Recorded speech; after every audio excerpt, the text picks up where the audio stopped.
धनबहादुर रिठे मेरो भाइ म यहाँ तेरो छोरीको हात माग्न आएको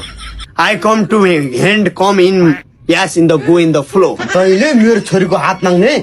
तेरो हैसियत के छ व्हाट इज योर हैसियत हैसियत I your daughter is multiplying me छोरी what is it We love me, I love me, you love me, who love me? Yes, is a marwaz where as in the bob in the climbers are the sobs in the hubs in the yes I do go yes is the doesn't I love you Yes! B5 बाबा उले बहुत ठीक भन्दैछ किनकि हामी एकअर्कालाई माया गर्छौं बाबा बट व्हाई छोरी यो सब किन बाबा who is my first boyfriend बाबा yes in the sleeping in the yes in the sleeping is keys of bob in the Portugal and Egypt are the friend and they are discussing about the match quarter final of the Argentina goal by James Messi जसरी भए पनि ससुरो मेरो भाइ तैले तेरो छोरी मेरो हातमा दिनै पर्छ because I in the go of the love is her छोरी हो बाबा मलाई उसीसँग बिहे गराइदिनुस् बाबा म खुसी हुन्छु बाबा तर छोरीले कसरी पाल्छ तिमीलाई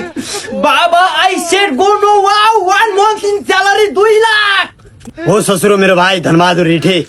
म महिनामा 2 लाख कमाउने वाला छु महिनामा 2-3 लाख हाउ किनकि अब म वर्किङ भिसामा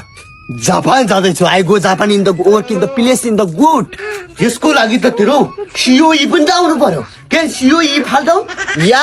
सिओई ढुक्क ढुक्क किन भन्दाखेरि मैले मारु एजुकेसन कन्सल्टेन्सीमा आफ्नो जापानिज अध्ययन गरिरहेको छु जो छ अहिले पोखराको न्यू रोड स्थित मारु education wow I like it छोरी गो यस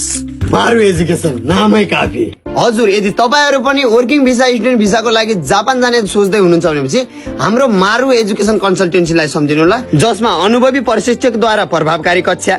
जापानी शैलीको इन्टरभ्यु प्र्याक्टिस स्किल टेस्टको विशेष तयारी जापान जाने लक्ष्यलाई सफल बनाउन सम्पूर्ण मार्गदर्शन र N3 स्तरको भाषा तयारी पनि गरिन्छ जो पोखराको न्यू रोड स्थित रहेको छ अन्य थप जानकारीको लागि मैले आईडी मेन्सन गरिदिएको छु त्यसको थ्रुबाट जानु होला र थप इन्फर्मेसन लाग्नु होला